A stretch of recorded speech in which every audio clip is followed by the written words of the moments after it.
ब्रह्म और जीव के विषय में दो प्रकार के मत हैं। इस पर आज हम चर्चा करेंगे। एक द्वैतवाद, एक अद्वैतवाद। सिविल सर्विसेज एस्पिरेंट्स को इन दोनों की जानकारी होना चाहिए।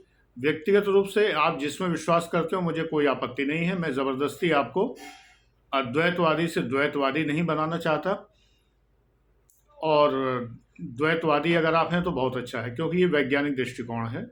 मैं doctor Anand Pradikshit, retired from assistant commissioner come assistant collector. मैं IAS-PCS के अभ्यर्थियों को पढ़ाता हूँ। इस चैनल पर मैं जीवन से संबंधित, अध्यात्म से संबंधित, जीवन की समस्याओं से जुड़ी हुई बातें, मोटिवेशनल बातें इत्यादि करता हूँ। यहाँ पर प्योरली सिविल सर्विसेज के लिए टीचिंग मैं नहीं करता, लेकिन ज़्यादातर मेरे छात्र सिविल सर्विस एस्पिरेंट्स ही हैं।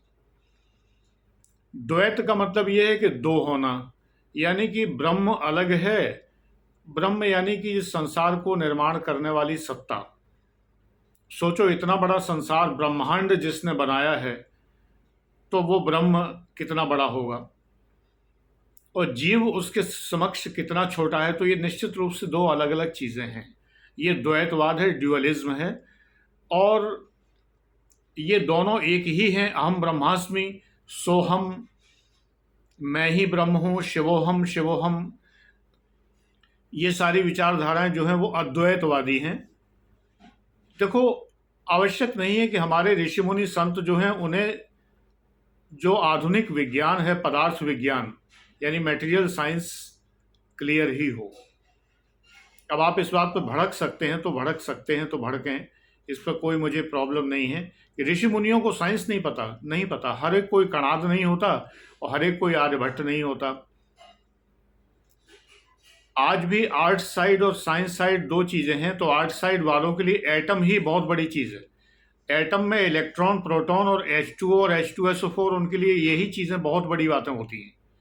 जबकि जो विज्ञान पढ़ता है वो जानता है कि ये तो कुछ भी नहीं है। विज्ञान बहुत गहरा है और बहुत ज़्यादा गहरा है। तो आवश्यक नहीं है कि जिन ऋषि मुनियों ने ये अद्वैतवाद का नारा दिया, या जिन लोगों ने अद्वैतवाद का नारा दिया, उन्हें विज्ञान आता हो। अगर विज्ञान आता तो अद्वैतवाद हो ही नहीं सकता, द्वैतवाद ही हो सकता है। हर वस्तु की अलग परिभाषा होती है, उसके कोऑर्डिनेट्स अलग होते हैं, उसकी प्रॉपर्टीज अलग होती हैं। तो दो चीज़ें एक नहीं हो सकती कभी। दोनों का फुटप्रिंट अलग होता है, फिंगरप्रिंट अलग होता है। आज के ज़माने में अगर जीवों की बात कहें तो DNA फिंगरप्रिंटिंग अलग अलग होती है। तो दो चीज़ें एक नहीं हो सकती। एक चीज़ दूसरे में समा सकती है। घड़े में सिक्का है तो सिक्का घड़ा नहीं है। घड़े में आप सिक्का डाल दें तो सिक्का घड़ा नहीं हो जाएगा। ठीक है, चलिए बूंद समुद्र की बात करते हैं। अद्वैतवादियों को एक ही उदाहरण आता है, बूंद और समुद्र। ये P2 बैच के लिए वीडियो है, ओपन है सभी के लिए। बूंद और समुद्र कहते हैं, बूंद समुद्र में मिलते ही समुद्र हो जाती है। नहीं, समुद्र नहीं होती। ये अवैज्ञानिक दृष्टिकोण है। जिसे साइंस नहीं आती वो तो ये बात कह सकता है, लेकिन जिसे साइंस आती है वो कहेगा कि बूंद का जो वॉल्यूम है वो 0.006 मिलीलीटर है। मान लो मैं टाइट्रेशन करता था केमिस्ट्री में, तो जो एक बूंद में यूज़ करता था 0.006 मिलीलीटर की यूज़ करता था। तो बूंद का वॉल्यूम कुछ है, आप कुछ भी मान लीजिए। एक बूंद मान लो 1 मिलीलीटर की है, और समुद्र कितने मेगा टेरा लीटर का है। तो बूंद समुद्र नहीं हो सकती। बूंद H2O है, समुद्र भी H2O है। लेकिन बूंद जब समुद्र में मिल गई तो बूंद समुद्र का पार्ट हुई। आपने एक कहावत नहीं सुनी है कि बूंद बूंद कर बनता सागर? यानी बूंद कॉन्स्टिट्यूएंट है, बूंद घटक है, जो एक निकाय का निर्माण करती है। उस निकाय को सागर कहते हैं। साइंस पढ़ी जाए तब समझ में आएगा ना, नहीं तो अद्वैतवादी बने रहोगे। आर्ट साइड के लोगों के लिए अद्वैतवाद ठीक है, बुरा मत मानना। यहाँ किसी हीन भावना से नहीं कहा जा रहा। मैं 6 सब्जेक्ट आर्ट्स से PG हूँ और 1 सब्जेक्ट साइंस केमिस्ट्री से PG और DPhil हूँ। तो आर्ट साइड को उतना ही सम्मान करता हूँ। लेकिन आर्ट साइड का मतलब होने का मतलब ये नहीं है कि विज्ञान की तरफ से आंखें मूंद ली जाएं। समझने का प्रयास करिए। जब मैं हिस्ट्री, ज्योग्राफी, इकोनॉमिक्स और पब्लिक एडमिनिस्ट्रेशन और पॉलिटिकल साइंस और साइकोलॉजी और हिस्ट्री दुनिया भर से PG कर सकता हूँ, तो आप पीजी ना करिए कम से कम साइंस से, आर्ट्स वाले लोग, लेकिन कम से कम इतनी साइंस तो समझने का मादा रखिए मस्तिष्क में कि एक चीज होती है घटक जिससे निर्माण होता है। पुर्जा पुर्जा बन के मशीन बनती है। मशीन में पुर्जे हैं, पुर्जा मशीन का पार्ट है, लेकिन पुर्जा मशीन नहीं है, है? कब्जा किवाड़ नहीं है। पेच जो है मशीन नहीं है, मशीन के अंदर बहुत से पेच लगे हुए हैं, लेकिन पेच मशीन नहीं है। ऐसे ही बूंद समुद्र नहीं है, बूंद समुद्र में समा गई है। Now the drop has become the part of ocean, और अब वो पार्ट ऑफ ओशन हो गई है। ओशन एक निकाय है, एक सिस्टम है, उस सिस्टम को उसने कंट्रीब्यूट किया है। उस ड्रॉप ने ऐसी अनगिनत, जिसकी गिनती नहीं हो सकती, इतनी ड्रॉप्स से मिलकर एक समुद्र बना है। तो प्रत्येक बूंद अगर कहने लगे मैं समुद्र हूं, तो कितने समुद्र हो गए फिर? मान लो हम कहें 10 करोड़ बूंदों ने मिलकर एक समुद्र बना, हालांकि 10 करोड़ नहीं, बहुत बड़ी संख्या मिलकर समुद्र बनता है, लेकिन फॉर एग्जाम्पल सुविधा की दृष्टि से 10 करोड़ बूंदों ने सागर बनाया और हर बूंद कहे मैं समुद्र हूं, तो 10 करोड़ सागर हो गए। मूर्खतापूर्ण बातें हैं, और निहायत ही समझदारी से अगर काम लें तो आपको समझ में आ जाएगा। एक और उदाहरण समझ में आ जाएगा कि ब्रह्म ने हमें बनाया, वो हमारा पिता है, तो मैं अपना बाप कैसे हो सकता हूँ? अहम ब्रह्मास्मि, ये दंभ है। ये दूसरी बात यह है कि आपको अद्वैतवाद अगर आप मानते हैं तो मानते रहिए मैनू की, लेकिन मैं आपसे कहूँगा ये कि अद्वैतवाद मानते ही बाबाओं के चंगुल में आप आ जाते हैं। वो सारे बाबा जो अहम ब्रह्मास्मि कह के, मैं आदरणीय परमहंस योगानंद जी को इससे बाहर करता हूँ, इसमें शामिल नहीं करता, क्योंकि वे या उनका संस्थान कोई धंधेबाज संस्थान नहीं है। लेकिन ज़्यादातर धंधेबाज बाबा जो हैं वो आपको कहते हैं कि आप आत्मा हैं, और कहते हैं खुद को वो ब्रह्म है, अहम ब्रह्मास्मि। परमहंस योगानंद जी भी अपने योग में सोहम की जगह पर अहम सह कहते हैं, होंग सौ। अब वो इतने बड़े हैं कि मैं उनसे बहस नहीं कर सकता, वैज्ञानिक दृष्टि भी उनकी बहुत अच्छी है, लेकिन उन्होंने तर्क नहीं दिया है कहीं भी। सीधी बात कही है कि मान लो, बस हम कह रहे हैं तो मान लो। हमसे नहीं माना गया, बहुत साफ बताऊं, इसीलिए मैं क्रियायोग में आगे नहीं बढ़ पाया। क्रियायोग में इसीलिए नहीं आगे बढ़ पाया क्योंकि मुझे संशय पैदा हो गया। मैं ब्रह्म नहीं हूं, ये 100% सत्य है। मैं ब्रह्म का अंश हो सकता हूं, वो भी मरने के बाद, जब मैं ब्रह्म में लीन हो जाऊं तब मैं ब्रह्म का अंश हो सकता हूं। बूंद समुद्र में मिल जाती है, यानी बूंद की मृत्यु हो गई, बूंद उसमें मिल गई, उसका अस्तित्व समाप्त हो गया, लेकिन समुद्र नहीं हुई। तो आत्मा कभी भी ब्रह्म नहीं होती है, ये बिल्कुल गलतफहमी है। मैं आत्मा नहीं हो सकता। मेरे अंदर की जो जीवनी शक्ति है, जिस शक्ति से मैं प्रचालित हूँ, जिसके द्वारा मैं काम कर रहा हूँ, मैं चलता फिरता हूँ, मैं बोलता चालता हूँ, मेरा जो एडेनोसिन ट्राइफॉस्फेट है, जो ऊर्जा उत्पन्न करता है, जो एटीपी है, वो ऊर्जा जो हमारे शरीर में आती है, तो वो ऊर्जा आत्मा के कारण ही आती है। आत्मा शरीर से निकल जाती है तो हमारा शरीर ऊर्जा बनाना बंद कर देता है और हम मृत हो जाते हैं। वासांसि जीर्णानि यथा विहाय। यदि मैं आत्मा होता, यदि जीव आत्मा होता, तो श्रीमद् भगवद गीता में भगवान कृष्ण ये क्यों कहते कि अहम आत्मा गुडाकेशा सर्वभूता से स्थिता, मैं सभी भूतों में स्थित, सभी प्राणियों में स्थित आत्मा हूं? ये तो नहीं कहते, कहते मैं ही आत्मा हूं। ये भी नहीं कह, ये उन्होंने नहीं कहा कभी भी, ठीक है ना? तो ये अहम ब्रह्मास्मि कहना, या मैं आत्मा हूं कहना, या जो तमाम बाबा लोग जैसे ब्रह्मा कुमारियां कहती हैं कि आप आत्मा हैं, आप एक विशुद्ध आत्मा हैं, आप एक प्रसन्न चित्त आत्मा हैं, नहीं, आप एक प्रसन्न चित्त व्यक्ति हैं। मैं व्यक्ति हूँ, मेरा अस्तित्व है, मेरे कोऑर्डिनेट्स है, मेरे कंधे यहाँ से यहाँ तक है, मेरा सिर यहाँ से यहाँ तक है, मेरे चेहरे की साइज यहाँ से यहाँ तक है, मेरे आंखें हैं, नाक है, कान है, इत्यादि।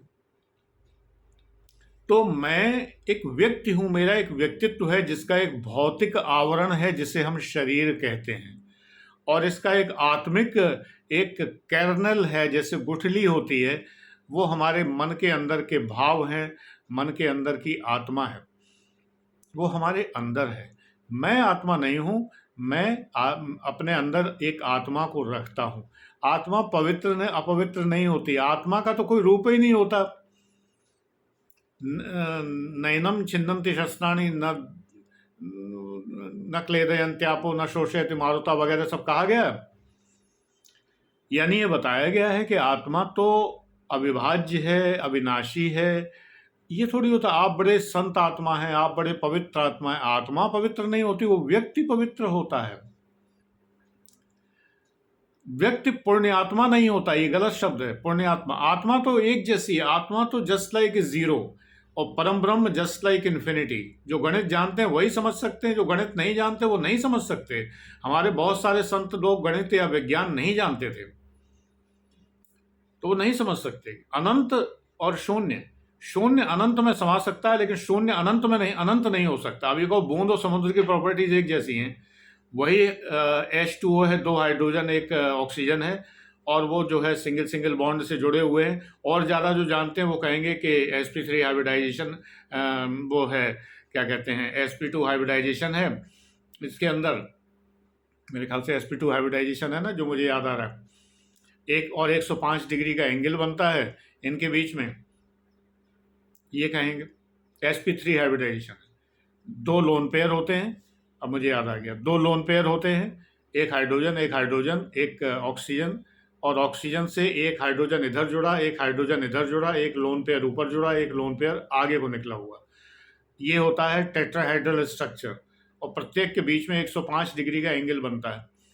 यही स्ट्रक्चर समुद्र के पानी का है, यही स्ट्रक्चर जो है बूंद के पानी का है। सेम है। ऐसे ही जीरो की प्रॉपर्टी और इन्फिनिटी की प्रॉपर्टी सेम है, लेकिन जीरो इन्फिनिटी नहीं है, इसी तरह बूंद समुद्र नहीं है, क्योंकि फिजिकल प्रॉपर्टीज तो अलग अलग है ना। बूंद समुद्र नहीं है, शून्य अनंत नहीं है। शून्य गुणा शून्य बराबर शून्य, अनंत गुणा अनंत बराबर अनंत। जीरो डिवाइडेड बाई जीरो बराबर indeterminate, infinity divided by infinity indeterminate. Zero minus zero या zero plus zero equal to zero, infinity minus zero, infinity plus zero equal to infinity. Same properties है मैथमेटिकल प्रॉपर्टी इन्फिनिटी की और zero की, कोई अंतर नहीं। फिर भी जीरो और इन्फिनिटी अलग अलग है, यानी कि आत्मा और ब्रह्म अलग अलग है। हमारे यहाँ बीच में एक जीव शब्द और आ गया। हम लोग वो जीव हैं जो शरीरधारी हैं, जिनके एक शरीर है और उस शरीर के द्वारा हम कर्म करते हैं। आत्मा वो कर्म करवाती है, हमारे अंदर होती है, प्रेरित करती है, ऊर्जस्वित करती है, ऊर्जा देती है, और हम परम ब्रह्म में समाने के लिए ही पूरे जीवन भर इस संसार में रहते हैं, क्योंकि अंत में हमें उस परम ब्रह्म में समा जाना है। लेकिन परम ब्रह्म हो नहीं पाएंगे, चाहे जितना गाना गाते रहें कि रांझन रांझन कहते कहते हीर भी रांझन होई, तो क्या हीर रांझा हो गई? हीर अपने मन में अपने को भले रांझा समझती रहे, लेकिन दूसरे लोग उसे देखेंगे तो हीर ही बुलाएंगे, रांझा कोई नहीं बुलाएगा उसे। और देखने सुनने में भी रांझा नहीं हो गई, शारीरिक संरचना भी रांझा की नहीं हुई उसकी, अपने मन में वो रांझा की तरह सोचने लगी, ये बात अलग है। रांझावत हो गई, रांझा के समान हो गई। गायत्री चालीसा में एक लाइन आती है, जानत तुम्हि हुए जाहि। नहीं, मैं विरोध करता हूं और मैं डिफर करता हूं, मैं डिफर कर सकता हूं क्योंकि मेरे मस्तिष्क है। ये कोई मेरा दम्भ नहीं है, लेकिन ईश्वर ने मस्तिष्क दिया है और बहुत पढ़ा है, बहुत सीखा है। आपको जानने से मैं आप नहीं हो सकता है परम ब्रह्म, भले ही गायत्री चालीसा में लिखा रहे, मैं नहीं मानता इस बात को कि जानत तुम्हि हुए जाहि।